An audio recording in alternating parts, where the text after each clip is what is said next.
Welcome back to our channel Anitha Viji. இன்னைக்கு நம்மளோட சேனல்ல நீங்க ரொம்ப நாளா மெடிக்கல் கோடிங் சம்பந்தமா கேட்டுட்டு இருக்கக்கூடிய எல்லா கேள்விகளுக்குமான பதில்களை நாம பார்க்கலாம். வீடியோவை ஸ்கிப் பண்ணாம பாருங்க. வாங்க வீடியோக்குள்ள போலாம். எந்த மாதிரியான கம்பெனில நீங்க ஒர்க் பண்ற மாதிரி இருக்கும் அப்படின்னு சொல்லிட்டு கேட்டிருக்கீங்க. சரிங்களா?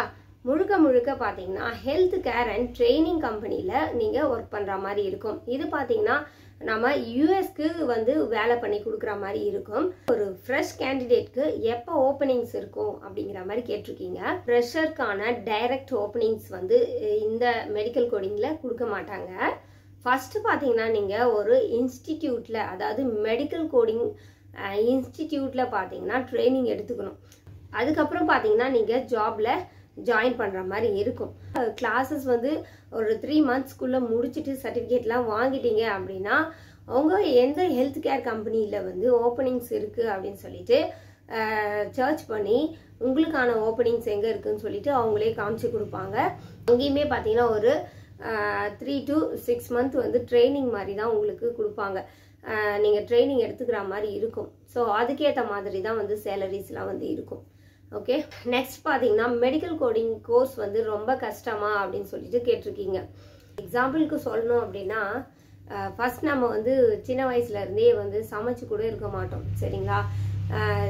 பட் நம்ம சமைக்கக்கூடிய கட்டாயம் வரும்போது நம்ம என்ன பண்ணுவோம், அது எந்த அளவுக்கு எவ்வளோ என்ன பண்ணணும்னு கூட தெரியாது. நம்ம ஏதோ ஒரு அளவில் சாதம் வச்சு தண்ணி கூட அதிகமாக கம்மியாக எப்படி வைக்கணும்னு தெரியாமல் வச்சு நம்ம ஏதோ ஒன்று வடித்து சாப்பிடுவோம். சரிங்களா? அது பார்த்தீங்கன்னா நிஜமாவே ரொம்ப கஷ்டமாக இருக்கும். நான் எதுக்கு சாப்பாட்டு எக்ஸாம்பிளுக்கு சொல்கிறேன் அப்படின்னா ஈஸியாக புரியணும் அப்படிங்கிறதுக்காக தான். இப்போ சமைக்கவே தெரியாத ஒரு பொண்ணு ஒரு உப்புமா கூட கிண்டுறதுக்கு கஷ்டப்படுவாங்க. சரிங்களா?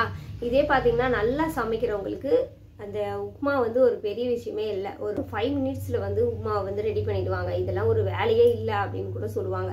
இது பார்த்தீங்கன்னா நம்ம எப்படி எடுத்துக்கிறோம் அப்படிங்கிறத பொறுத்து தான். நம்ம சின்ன வயசுல இருந்தே எல்லாத்துக்கும் இது கஷ்டம் அது கஷ்டம் அப்படின்னு பார்த்துட்டே இருந்தோம்னா ஒன்றும் முடியாது. அது என்னதான் கஷ்டம் அப்படின்னு சொல்லிட்டு நம்ம இறங்கி பார்க்கணும். அப்போதான் நம்ம ஏதாவது ஒரு வேலையில ஷைன் ஆக முடியும். சரிங்களா? ஸோ இந்த வேலைன்னு கிடையாது, எந்த வேலைக்கு நீங்கள் போனாலும் ஆரம்பத்தில் கஷ்டமாக தான் இருக்கும். பட் நீங்கள் அதில் ட்ரைனிங் எடுத்துட்டீங்க, அதை செஞ்சு பழகிட்டீங்க அப்படின்னா, நல்ல உங்களுக்கு எக்ஸ்பீரியன்ஸ் கிடைச்சிடுச்சு அப்படின்னா உங்களுக்கு அது ரொம்ப ஈஸியாக இருக்கும். சரிங்களா? இது ஒரு வேலையே கிடையாது அப்படின்னு கூட நீங்கள் சொல்லலாம். அந்த அளவுக்கு நீங்கள் ஈஸியாக ஃபீல் பண்ணுற அளவுக்கு இருக்கும். ஓகே, ஸோ இது எல்லாமே நம்ம கையில் தான் இருக்குது. நம்ம எப்படி அதை எடுத்துக்கிறோம், நம்ம எப்படி பார்க்குறோம் அப்படிங்கிறத பொறுத்து தான். நம்ம ஈஸியாக பார்த்தா நம்ம கற்றுக்கணும் அப்படின்னு சொல்லிட்டு நம்ம இன்ட்ரெஸ்ட் எடுத்து கற்றுக்கிட்டு அந்த ஜாபை நல்லா நம்ம பண்ணோம் அப்படின்னா ஈஸி. ஐயோ இது கஷ்டமாக இருக்குன்னு ஆரம்பத்துலேருந்தே நம்ம ஒரு நெகட்டிவாக ஃபீல் பண்ணிக்கிட்டு நம்ம எல்லாத்தையும் நெகட்டிவாக பார்த்தோம் அப்படின்னா அது கஷ்டம் தான். ஓகே, ஸோ நம்ம எடுத்துக்கிறத பொறுத்து தான். எல்லா வேலையுமே ஆரம்பத்தில் கஷ்டமாக தான் இருக்கும், அதுக்கப்புறம் ஈஸியாக ஆகும். ஓகே, ஒருத்தவங்க கேட்டிருக்காங்க, மேம் நான் லைஃப் சயின்ஸ் ஸ்டூடெண்ட், நான் ஒரு சர்டிஃபிகேட் கோடராக மாறிட்டா எனக்கு ஜாப் ஈஸியாக கிடைக்குமா அப்படின்னு கேட்டிருக்காங்க. நிறைய, அதாவது மோஸ்ட் ஆஃப் த இன்ஸ்டிடியூட்டில் பார்த்தீங்கன்னா ஃபர்ஸ்ட் ப்ரெஃபரன்ஸ் யாருக்கு கொடுக்குறாங்க அப்படின்னா லைஃப் சயின்ஸ் ஸ்டூடெண்ட்ஸ்க்கு மட்டும்தான். அப்புறம் தான் பார்த்தீங்கன்னா நான் லைஃப் சயின்ஸ் ஸ்டூடெண்ட்ஸ்க்கு ப்ரெஃபரன்ஸ் கொடுக்குறாங்க. ஸோ நீங்கள் முடிஞ்ச வரைக்கும் அவாய்ட் பண்ணுறது நல்லது. பட் நீங்கள் அதில் இன்ட்ரெஸ்ட் எடுத்து படிச்சிங்க அப்படின்னா, நல்ல மார்க் ஸ்கோர் பண்ணீங்க அப்படின்னா உங்களுக்கும் நல்ல ஜாப் கிடைக்கிறதுக்கான ஆப்பர்ச்சுனிட்டிஸ் இருக்குது. நீங்களும் மெடிக்கல் கோடிங்கில் நல்லா ஷைன் ஆகலாம். ஓகே, நல்ல கம்பெனியில் நீங்கள் செலக்ட் ஆகிறதுக்கான நிறைய சான்சஸ் இருக்குது. பட் இன்ட்ரெஸ்ட் எடுத்து படிக்கணும். ரொம்ப சிரமமாக இருக்கும் ஆரம்பத்தில். ஏன்னா உங்களுக்கு அதாவது 10th 12th வரை தான் அந்த மெடிக்கல் டேர்ம்ஸ் எல்லாம் நீங்கள் படிச்சிருப்பீங்க. இப்போ நீங்கள் மெடிக்கல் கோடிங் படிக்கும்போது நிறைய நீங்கள் மெடிக்கல் டேர்ம்ஸ் எல்லாம் ரீட் பண்ணுற மாதிரி இருக்கும். ஸோ அதெல்லாம் பார்த்தீங்கன்னா உங்களுக்கு ஆரம்ப காலகட்டத்தில் ரொம்பவே கஷ்டமாக இருக்கும். பட் நீங்கள் இன்ட்ரெஸ்ட் எடுத்து நானும் ஒரு கோடராக ஆகணும் அப்படின்னு நீங்கள் முயற்சி பண்ணீங்க அப்படின்னா நீங்களும் ஒரு கோடராக ஆகலாம். ஸோ நான் லைஃப் சயின்ஸ் ஸ்டூடெண்ட்ஸை விட லைஃப் சயின்ஸ் ஸ்டூடெண்ட்ஸ்க்கு தான் ப்ரெஃபரன்ஸ் நிறைய கொடுக்குறாங்க. ஸோ அது மனசில் வச்சுக்கிட்டு நீங்கள் மெடிக்கல் கோடிங் சூஸ் பண்ணலாமா வேண்டாமா அப்படிங்கிறத நீங்களே முடிவு பண்ணிக்கோங்க. ஜாப் வந்து லைஃப் லாங் சேஃப்டியா அப்படின்னு கேட்டிருக்கீங்க. கண்டிப்பாக இது பார்த்தீங்கன்னா லைஃப் லாங் சேஃப்டியான ஒரு ஜாப் தான். இன்சூரன்ஸ் கம்பெனிக்கு வந்து ஒரு ப்ராப்பரான ரிப்போர்ட் வந்து அவங்களுக்கு தேவைப்படும். அந்த ரிப்போர்ட்ஸ் எல்லாத்தையும் வந்து யார் கொடுக்குறாங்க அப்படின்னா மெடிக்கல் கோடர்ஸ் தான் வந்து கொடுக்குறாங்க. சரிங்களா? அந்த ரிப்போர்ட்ஸை வச்சு தான் வந்து அந்த இன்சூரன்ஸ் கம்பெனி வந்து டாக்டர்ஸ்க்கான பேமெண்ட்ஸை வந்து கிளியர் பண்ணுவாங்க. ஹெல்த் கேர் கம்பெனிஸில் வந்து மெடிக்கல் கோடர்ஸ் எல்லாம் பார்த்தீங்கன்னா ஒரு இம்பார்ட்டண்டான ரோலை வந்து ப்ளே பண்ணுறாங்க. அதனால பார்த்தீங்கன்னா இந்த ஜாப் வந்து லைஃப் லாங் சேஃப்டியான ஒரு ஜாப் தான் அப்படின்னு சொல்லிட்டு நான் சொல்லுவேன்.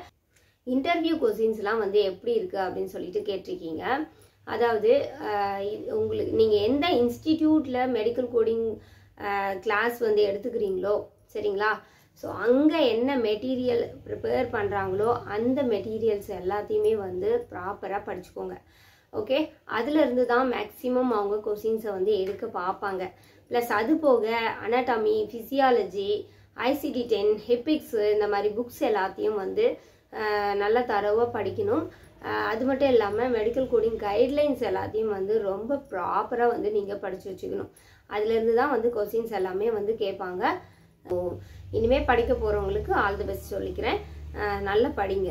ஓகே, நிறைய பேர் என்கிட்ட ரிப்பீட்டடாக கேட்டுட்டு இருக்கக்கூடிய கொஸ்டின் என்ன அப்படின்னா, அக்கா நான் வந்து மெடிக்கல் கோடிங் ஜாயின் பண்ணணும், எந்த இன்ஸ்டிடியூட் பெஸ்ட் அப்படின்னு சொல்லுங்கள் அப்படின்னு கேட்டுட்ருக்கீங்க.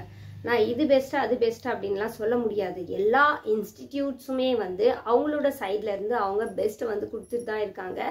நிறைய கேண்டிடேட்ஸ் வந்து செலக்ட் ஆகிட்டு நல்ல ஜாபில் வந்து ஷைன் ஆகிட்டு தான் இருக்காங்க. ஒன்று பண்ணுங்கள், நீங்கள் கூகுளில் போயிட்டு மெடிக்கல் கோடிங் ஜாப் அப்படின்னு டைப் பண்ணுங்கள். இல்லைனா மெடிக்கல் கோடிங் இன்ஸ்டிடியூட்ஸ் அப்படின்னு டைப் பண்ணிங்க அப்படின்னா நிறைய இன்ஸ்டிடியூட்ஸோட நேம் எல்லாம் வந்து உங்களுக்கு ஷோ ஆகும். அதில் எந்த இன்ஸ்டிடியூட் உங்களுக்கு நியர்பையாக இருக்குது அப்படின்னு சொல்லிட்டு பார்த்துட்டு அந்த இன்ஸ்டிடியூட்டில் நீங்கள் ஜாயின் பண்ணிங்க அப்படின்னா உங்களுக்கு வசதியாக இருக்கும். சரிங்களா? ஸோ முதல்ல வந்து நல்லா விசாரிங்க, கோச்சிங்லாம் எப்படி இருக்குது, ஜாப்லாம் வந்து வாங்கி கொடுக்குறாங்களா, அதாவது ஜாப் அரேஞ்ச்மெண்ட்ஸ் எல்லாமே வந்து கரெக்டாக பண்ணி கொடுக்குறாங்களா அப்படின்லாம் கேட்டுக்கிட்டு அதுக்கப்புறம் வந்து ஜாயின் பண்ணுங்கள். ஓகேங்க, உங்களோட எல்லா டவுட்ஸையுமே வந்து கிளியர் பண்ணிட்டேன் அப்படின்னு நான் நினைக்கிறேன். இந்த மாதிரியான மெடிக்கல் கோடிங் ரிலேட்டடான வீடியோஸ் உங்களுக்கு கண்டினியூஸாக வேணும் அப்படின்னா நம்மளோட சேனலை சப்ஸ்கிரைப் பண்ணி வச்சுட்டு பக்கத்தில் இருக்கக்கூடிய பெல் பட்டனை கிளிக் பண்ணி ஆல்ன்ற ஆப்ஷனையும் கிளிக் பண்ணி வச்சுக்கோங்க. டாடா.